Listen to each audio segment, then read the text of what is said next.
Vigilantes in the story of My Hero Academia have always been a thing. They're common, if anything. I mean, look at Stain, or even the spin-off Vigilante manga. So I thought to myself, why not make a video on what if Deku was a vigilante when it finally came to me, and I knew I had to get it done. So here's Vigilante Deku. Enjoy. Hey Ross, sauce it up.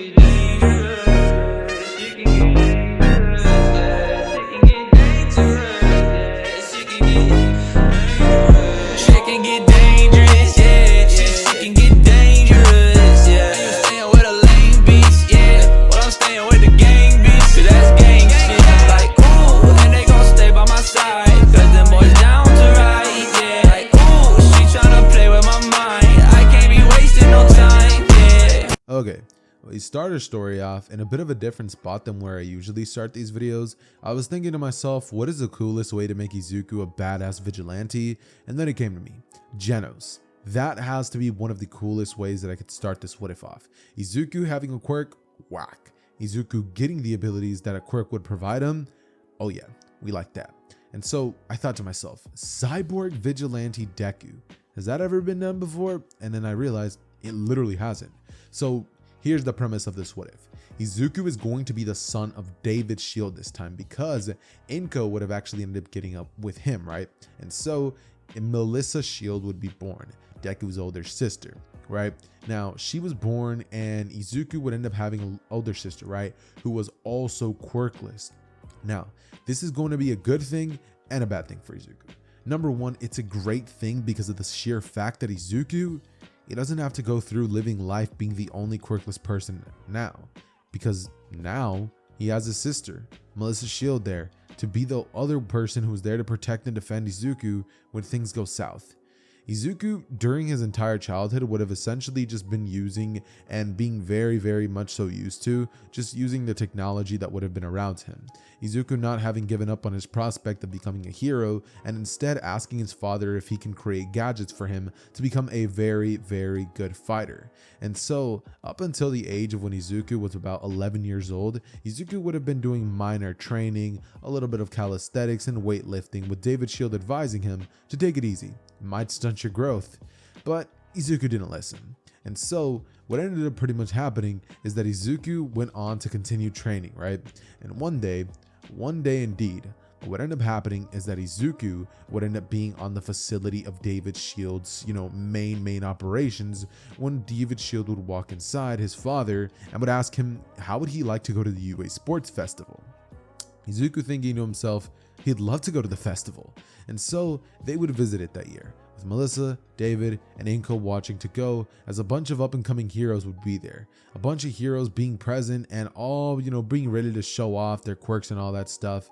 And one of the people who would actually cause Izuku to get his attention would be some random up-and-coming hero who he would be very much so high about, like he definitely supports him. And so what pretty much ends up going down is everything finishes, right? Like the UA Sports Festival, it's done. And when Izuku and David are pretty much going on in their car and everything, they would end up noticing that there's a traffic jam up front. Izuku sticking his head out the window, wondering, Dad, why are we not going? As he looks to the front, and David's just like, a little bit of a traffic jam, but shouldn't be too much longer. As from here, they end up all pretty much just like watching as everything's happening, and David realizing there's a villain attack up front. He would go on to tell Izuku to get out of the car and to just begin running down the bridge, seeing as if they stay there, they might die due to this attack and this villain going crazy, having some strange quirk. Now, the hero who would actually end up coming in would be a random hero, right? Like let's just not make up the name, but let's just say that they have some sort of like explosion quirk. Like they have some sort of quirk that can like detonate things, like a flame quirk, right? And so this villain ends up jumping in front of Izuku's family, right? And Izuku not wanting his family to get hurt, Izuku would jump in the way trying to protect them, but the villain wasn't even going after them.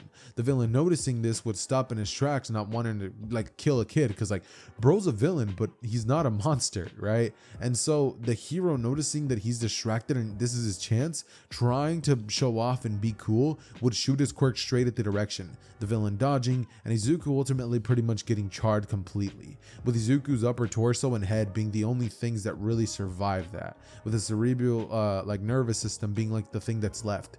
Izuku's body would be completely burned, and David would end up screaming, "Izuku!"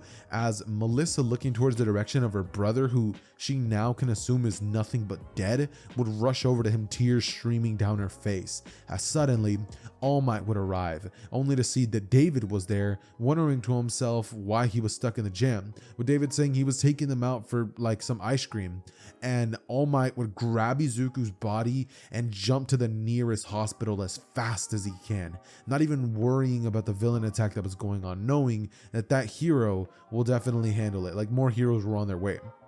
Eventually, Endeavor ending up arriving and using his flames to actually end up stopping the villain and leaving all of the other people there to be safe. Izuku would have been the only person who would have gotten injured that badly, with a bunch of other people having a couple, broken like stuff, due to the collision of the cars and all that stuff, but mostly everybody would be fine. There would only have been 3 like small damages to people, and that would really be it. But Izuku got the worst of it. Izuku would be in that hospital as All Might would be wondering to himself how in the world they're going to save him.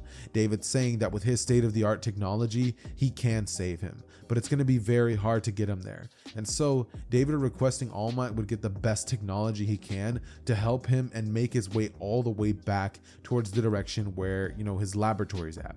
Once there, David would begin getting to work. And for the next 5 months, David would begin working on Izuku, keeping Izuku in cryo cooling so Izuku doesn't die, his aging pretty much being slowed down significantly, and Izuku would just stay there for ends and for years and years and years and years, right?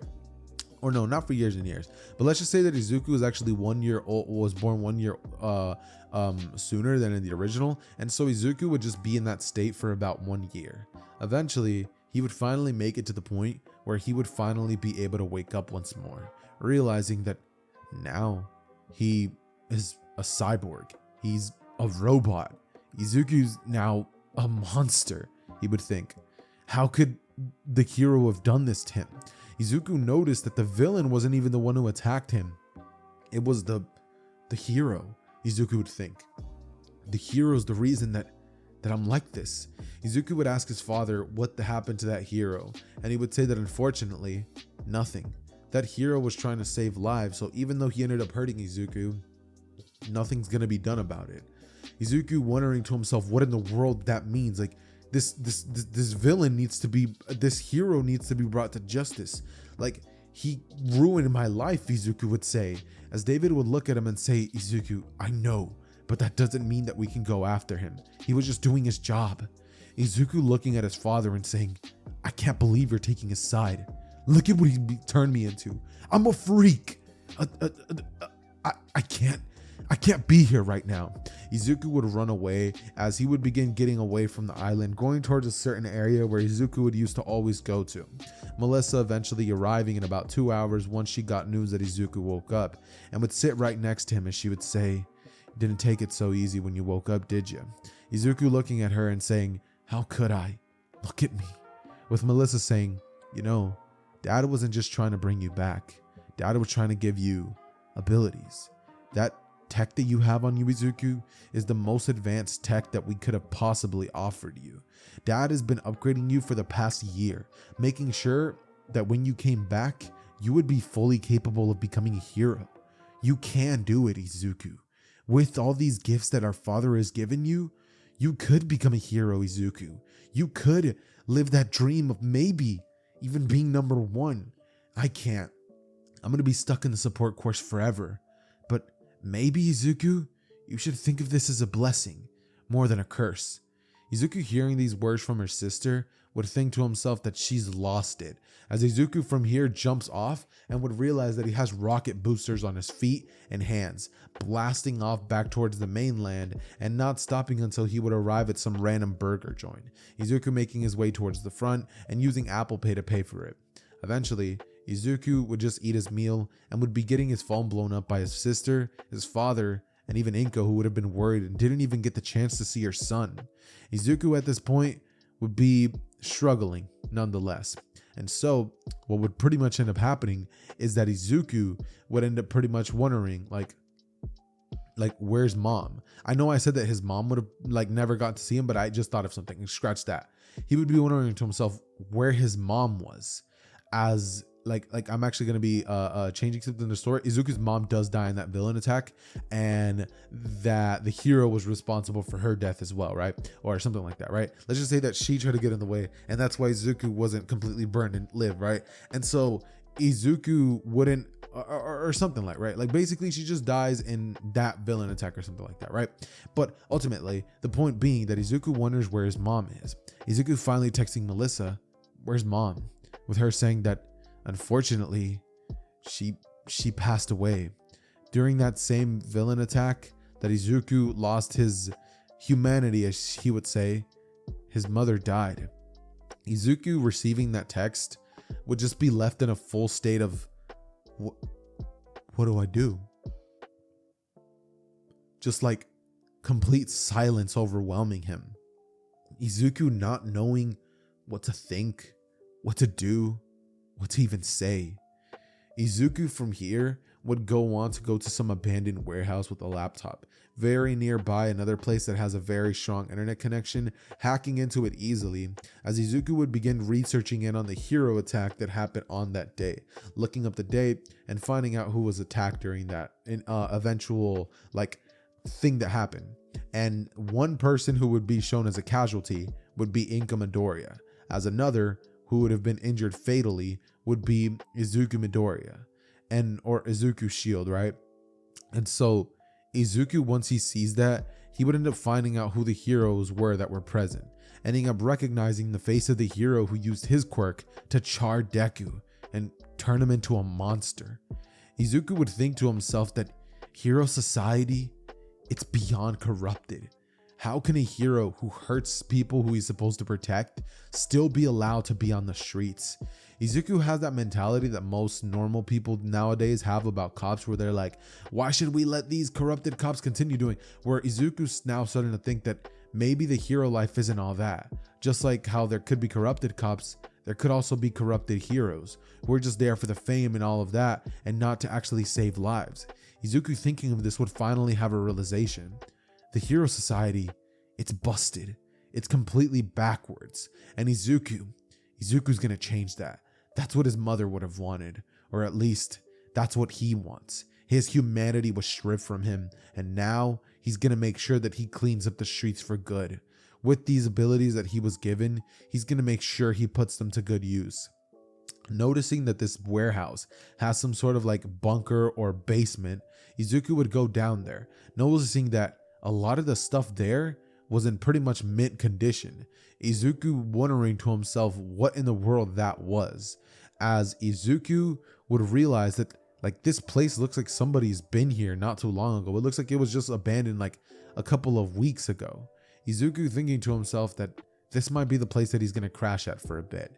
And so Izuku would continue doing research in on the heroes and stuff, buying himself a hoodie and buying himself full body clothes just so that nobody can tell that he's a robot, wearing gloves even, as Izuku goes out to public and would act like a normal person. Izuku knowing that he has an endless amount of money, seeing as he is the son of David Shield and he has a bank account connected to his father's, making sure to just take out cash so his dad cannot see what his purchases are and he can't be tracked by anybody. Izuku would continue living like this on the lam pretty much for a couple of months, until eventually Izuku would realize like what's going on, right? Izuku realizing that he has these abilities, and with these abilities comes like learning how to control them. And so Izuku for the next year would pretty much go on and learn how to use these abilities, right? Learning about all of the gadgets that he has. He has a cannon that can shoot out a laser beam. He has sensors that are top of the line. He can literally sense danger coming from like miles away. And Izuku could hear the slightest screams of help with his noise detection interface that can hear screams of help from miles away. Izuku also having night vision, x-ray vision, and a bunch of other like cool little gadget things on him, right? And so Izuku is pretty much up to date when it comes to all of technology. Like Izuku is him pretty much, right? And so with that said, what would pretty much end up going down is that Izuku would find himself in a bit of a strange position, right? Because now Izuku wonders to himself, like, do I just stay living like this away from my sister and father just because like they said those things and I might not agree? Or do I become a vigilante? And Izuku would think to himself that he does miss his sister and father. Izuku finally deciding to make his way back, but the very next day where he was going to pretty much go back, he would now be about, he was hurt when 1 year would have passed and another like couple, like 6 months, let's say he was training, would have passed. Then he would be about 12 and a half or 12 and a half pretty much. And so bumping into somebody strange, Izuku would realize that a man would actually be on top as Izuku was resting, but his sensors instantly indicated to him that somebody was there, with Stain being the one that was actually at that warehouse and who used that as his base of operations. It was one of his main bases considering that he moves around a lot. And so Izuku, once noticing that somebody entered, would ask who's there, who's breaking in, and Stain would end up walking in only to see the kid there, or some random kid with a hoodie, jeans, and some random shoes. Looking at him, he would tell him to get lost before he kills him. And Izuku would say that he's intruding on his property, with Stain saying that this is his hideout. As he would say, I gave you a chance, kid, but now you're gonna die just like the rest of them. Blitzing towards the direction of Izuku, not as fast as he was in canon, mind you, because he had 2 less years of training. And so Stain rushing at Izuku, Izuku would be able to dodge out of the way using his sensors and actually punch Stain, sending him flying into a wall, as Stain would get right back up and would stab at Izuku, right? The stabbing not actually drawing blood, as Stain would lick the blade and would realize that it was oil. Stain, after realizing this, would notice that Izuku's eyes were glowing, and Izuku just says, ain't no point in hiding it anymore, throwing off his hoodie, as Stain sees that Izuku is more of a cyborg than a human, with Izuku lunging towards the direction of Stain and using both arms to supercharge his way towards the direction of Stain, grabbing him by the arms and holding him in a position in which Stain can't do a single thing to Izuku. Sorry, I hit my mic by accident, but that's not the point. He grabs onto Stain, and Stain would look at him as he would ask him what in the world he thinks he's doing in his hideout, screeching out in pain as Izuku's bending his arms backwards, and Izuku would say that he's here on a mission, trying to fix hero society. There's too many corrupted heroes, and he was just using his base to train and to get stronger so he can someday prevent that from becoming a bigger thing. Stain, immediately after hearing these words, would wonder to himself what this kid's rabbling on about, thinking that this kid might just be just like him. And Stain would look at the direction of Izuku as he would pretty much tell him, so you are a man of ideals. I like that. Going on to pretty much let go of his bloodlust and standing aside from Izuku as Deku would let him go, and Stain would say, kid, I like your style, with Stain saying that there is too many fake heroes and that he's the one who's going to cleanse them. He's the hero killer. Izuku's noting that he has actually been hearing of slight news concerning a man by the name of the hero killer, with Izuku saying that that must be him, that strength and the fighting prowess that he just used was absolutely insane, with Stain saying that his abilities were very, very adept too. And so Stain would end up asking Izuku what he plans to do, with Stain saying that, with Izuku saying that right now he was actually going to go back to where he belongs, home. He hasn't seen his sister or father in such a long time, and he hasn't even gotten the chance to go to his mother's grave yet because he's been so busy with this. With Stain telling Deku that he can do that, or he can spend the next 6 months training with Stain in secret, telling Izuku that with him by his side, they can both cleanse hero society for good. With Izuku saying that he's not sure. Lately, he's been planning to fix hero society from the inside out, saying that he was planning to become a hero and using that pull to pretty much end up changing hero society and making sure that all corrupted heroes are taken down. Stain saying that that's not enough. Locking people up won't do anything when they can just escape and do the crime over again. That sparing the lives of people who shouldn't be spared isn't worth it. They need to purge them, and they need to purge heroes. with Izuku asking Stain why he hates heroes so much. He was turned into a monster by them and not even he has that much hatred for him. He not only wants to take care of the hero society problem, but he also wants to take care of villains. And Izuku feels like Stain is more of a villain at this point. With him saying, does he have anything against villains? Stain kind of staying quiet, not really saying much, until Izuku says, you haven't considered that maybe we should take out fake heroes and villains as well? Considering that villains are pretty much the main reason why fake heroes are still there. With more villains, more fake heroes can come out to the limelight. Stain thinking about this for once and thinking to himself that this kid might be onto something. Izuku looking towards Stain as he says, here, look at these reports. There's been an organization that has apparently been on the rise, going by the name of the League of Villains. Apparently, somebody has been pulling a couple strings, and if we can find that certain somebody and take out the head of the monster, then I'm sure that we can take down this whole operation. I can potentially go to school and change hero society from there. Nighttime, being a vigilante who stops fake heroes, and you can continue doing whatever it is that you want. I'm not going to stop you, but don't kill real heroes. With Stain looking at the direction of Izuku and saying if he's coming back, with Izuku saying, I just might.